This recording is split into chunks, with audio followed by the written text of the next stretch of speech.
early America, there were very few books in private homes. Therefore, not much need for bookcases. But here at the bank, they kept the books, right? Right, they're in there. I bet they knew where every nickel and dime was. This is a nice piece, a freestanding bookcase with a cornice detail at the top.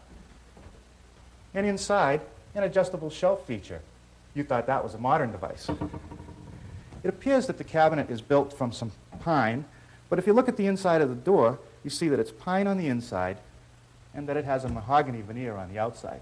So I suppose today we would build a bookcase like this with plywood. Now, to build my bookcase today, I need 2.5 sheets of plywood, 1.5 sheets of 3/4 inch for the sides, the top, and the bottom, as well as the shelves, and 1 sheet of 1/4 inch for the back. Now, I've chosen birch plywood because the plywood is much more stable than a solid wood might be. I'm not going to get any warping or splitting. And I've chosen this birch because it's a nice smooth surface. It'll paint up nicely, and you could stain it, in fact, if you wanted to. Now, it's expensive, but not as expensive as good premium pine might be. Now, my home center doesn't offer pre-cutting of plywood, but some places do. You might want to have them make the initial cuts for you right at the lumberyard. That'll save you some time, but make sure they do it right because this stuff is still fairly expensive. Now, I'm going to cut mine on my table saw here, and I've set the fence up so that it's 24 inches from the rip fence to the center of the blade. That way I'll get 2 equally wide strips 8 feet long. And because I'm doing it alone, I need a little bit of help, so I put these rollers in front of the saw. And they're set up so that they're just a little bit lower than the top of the table saw, and they're also perfectly parallel with the front of the saw. If they were out of parallel, as you push the wood through, it might tend to walk off in one direction or the other. So with those all set up, I'm ready to go. Wish me luck. Now, another thing is that in my shop here I have my workbench behind the saw, and it's about the same height as the saw, so it helps hold up the plywood. And what you want to do is make sure that the plywood is tight up against the fence and not out at an angle like this or like this. The idea is to keep it perfectly parallel to the fence. Keep an eye on that as well as the blade, and just take your time and push it through.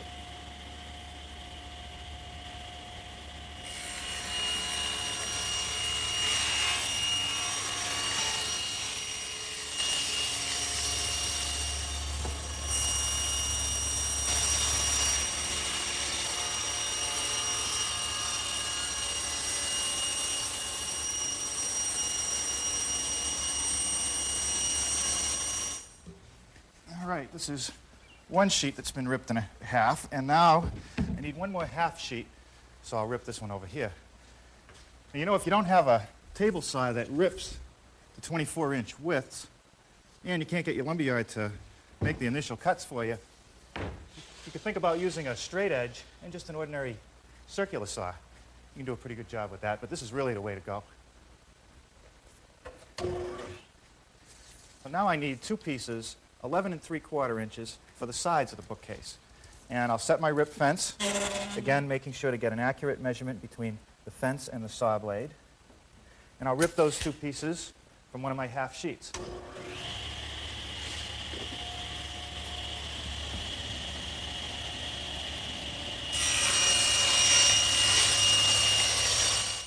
Now for my shelves. As you can see, the shelf is just a piece of plywood with the pine nosing. And I need to rip the plywood to 10.5 inches.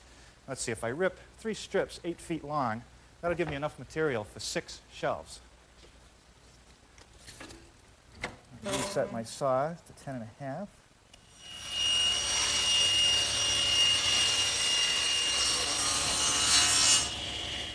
Now, the next piece that I need is this bottom stationary piece. And you'll notice that it's wider than either the sides or the adjustable shelves. And in fact, it needs to be 12 1/8 inches. And I'll cut that from my remaining strip here. But first, I want to cross-cut it in half, which will be 4 feet.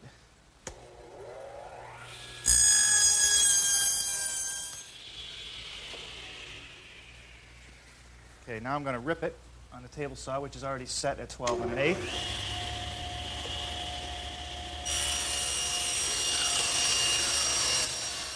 Now I need a piece for the top up here, and that fits between the plywood on the back and the face frame. So it needs to be 11 3/8 inches. And I'll cut that from my remaining strip over here.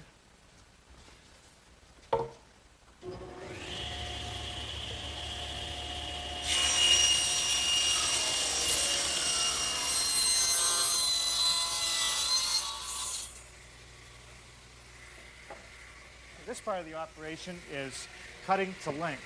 And this is one of two side pieces cut to 6'5" 3/8. This will be the top, which is cut to 3 feet.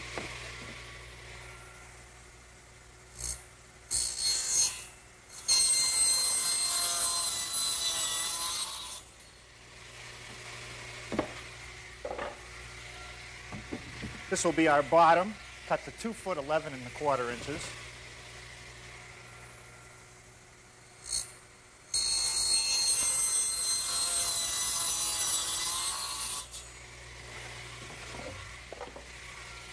And while I'm at it, I might as well cut my shelves, which will be 34 3/8 inches.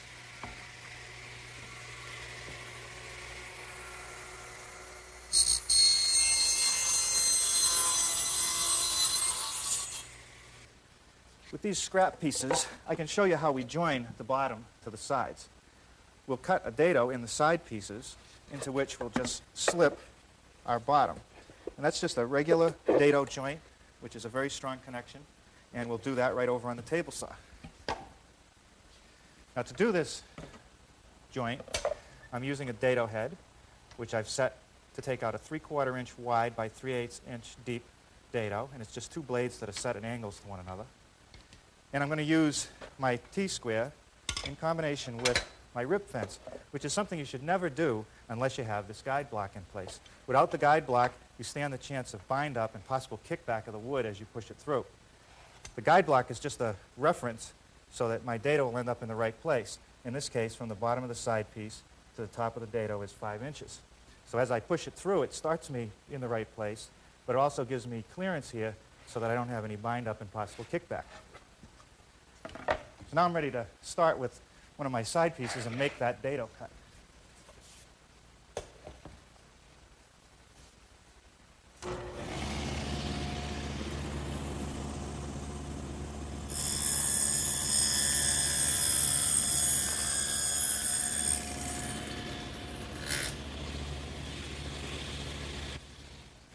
Let me see if I can show you how we're going to join this side to the top, because you can't really see it with all our moldings in place.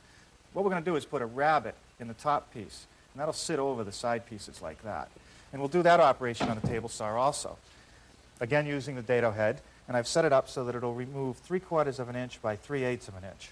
And I'll do that to both ends of my top piece.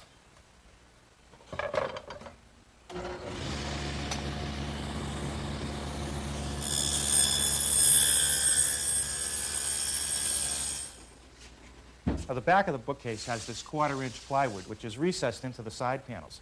And the reason for that is that when you look at the end of the bookcase, you don't want to see the edge grain of that plywood. So what we have to do is make a rabbet joint in the side panels, which will be 3/8 by 3/8. And I'll do that over on the table saw. Now, I don't need the T-square anymore, but I've put this piece of wood on the rip fence to protect my blade from hitting the metal.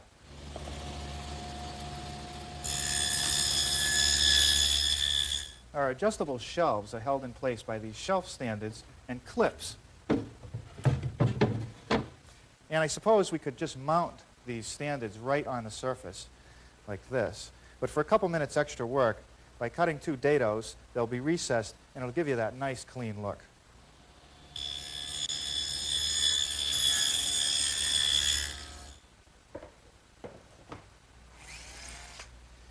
Okay, the next objective is to join all the pieces together using glue and screws. Okay, with some glue in the dado, I'm ready to install the bottom piece. And I want to keep it about 3/4 of an inch in front of that side panel to take into account the thickness of the face frame.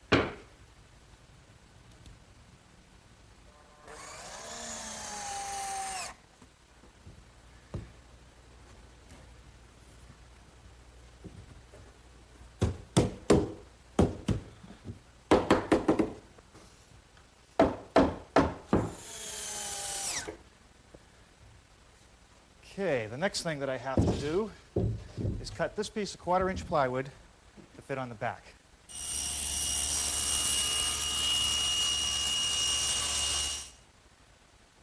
Okay, with a light bead of glue applied all the way around the back, we're ready for the plywood. And you want to make sure that this bad side is facing up and the good side is down towards the inside of the cabinet. Just set it down in place. And I'll fasten it with these little 5-penny box nails.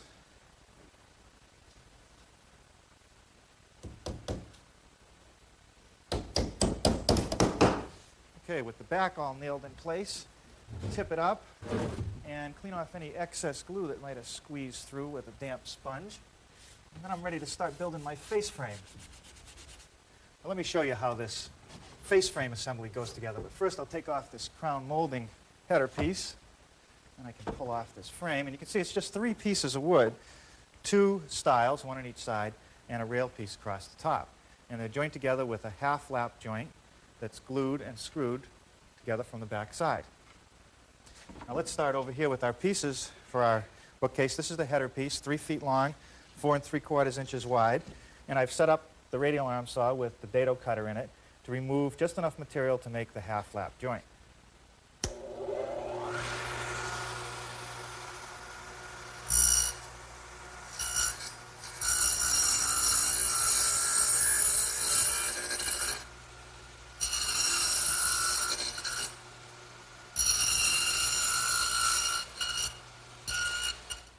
Bit of glue here for our half lap joint, and we'll slip them together and make sure they're aligned, and just use some small 5/8 inch long screws, really just to hold it in place until the glue sets up. Okay, with some glue applied all the way around the edges of the plywood, I'm ready to put my assembled face frame on. Just set that down in the glue. And I'll just use some 6-penny finish nails to attach it all the way around the edges. All right, let's work on the base next. Now, I suppose I could glue and nail all these pieces right to the cabinet, but if you were going to build one or more of these and join them together, to move them around, you have to be able to take them apart. So you want to have the base piece as well as the head piece removable. Now, this is just pine, and I've put a beaded edge along the top of our base, just using my router with this beading bit. And then I fitted all the pieces with 45-degree miters on the corners, and then added these glue blocks to the inside with screws to hold everything together so it's nice and rigid. Now, I've got a piece clamped down to my table here, 5 inches wide and about 6 feet long, and that's what I'll need to put the base on our bookcase.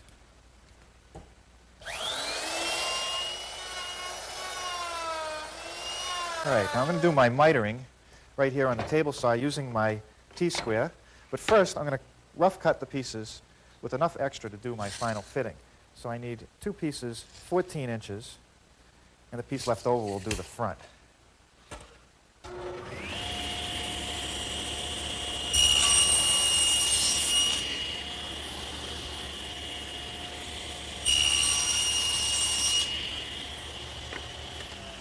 I'm going to bring the pieces right over to the case and mark the orientation of my angles. And that's just so that I don't get confused, because whenever you do mitering, it's very easy to cut the angle the wrong way. So I'll come back to my saw, adjust the blade to 45 degrees for the miter cuts, and then we're ready to make the pass.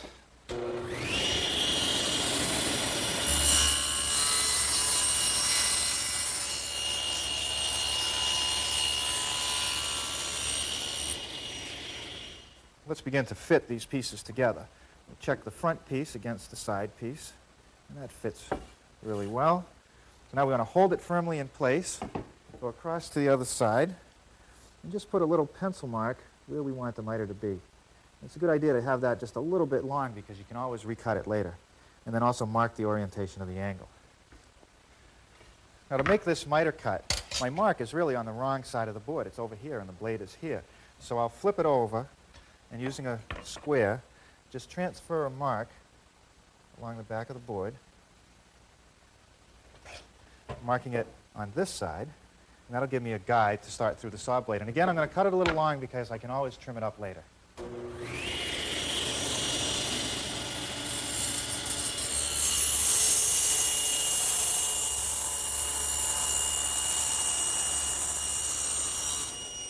Before I can make my final check of the fit, I have to cut my side pieces to length. So I'll just set the front piece on the cabinet and take the side pieces, putting the mitered edge down I'll mark this intersection right here, which will give me the correct length, and I'll just square cut those.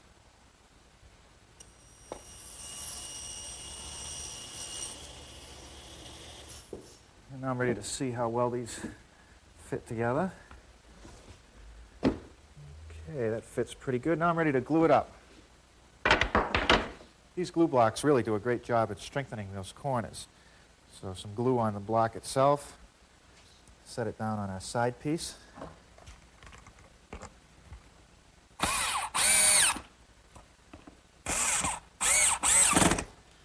And then some glue on the entire miter. And a little more on the block. And I can fasten it to this front piece.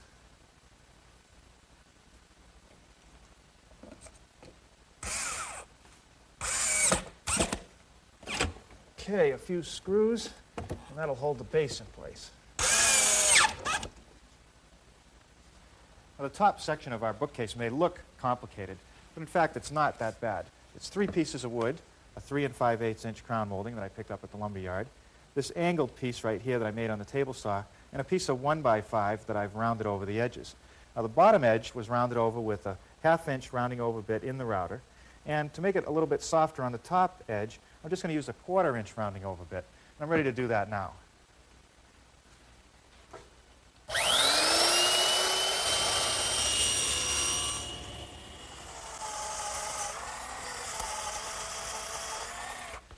This little guide allows me to make perfect blind screw pockets every time.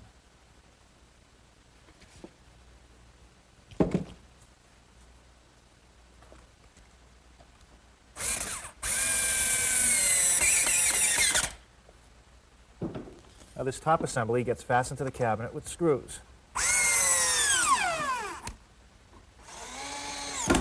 Okay, that takes care of the backer strip for the crown molding, and that was just made from a piece of 1 7/8 stock that I beveled at 38 degrees. And what it'll do is accept the crown molding, and in fact will fasten it to that strip. That 38 degrees, though, will vary depending on where you purchase your molding. And now our crown molding, the final touch. Not the easiest thing to cut and make nice, tight joints. First of all, you need a miter box. Not necessarily a power one like this, but you do need a miter box. And you always set the molding in upside down. And what I like to do is simulate what's happening at the cabinet, because the molding, if it's not set in the box correctly, will end up at the wrong angle, and that will drastically affect your fits. So we'll use a piece of scrap backer and set the molding against it, and then clamp this guide strip down. And that'll simulate what's happening at the cabinet, and we'll end up with perfect cuts every time.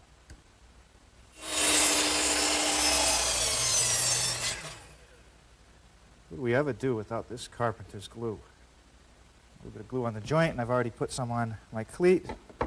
Squeeze it into place. It fits real good. And nail it in place with some small 4-penny finish nails.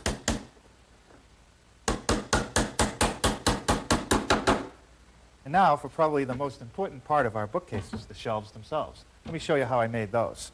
We started out with these pieces of plywood, and this would be the front edge if we left it unfinished, and that's not very good. So I took some 1 by 2 pine, and we'll apply that to the front. It'll give it some thickness, and it'll also give it some strength. And what I did is just rounded off the edges using a 3/8 rounding over bit. Let me show you.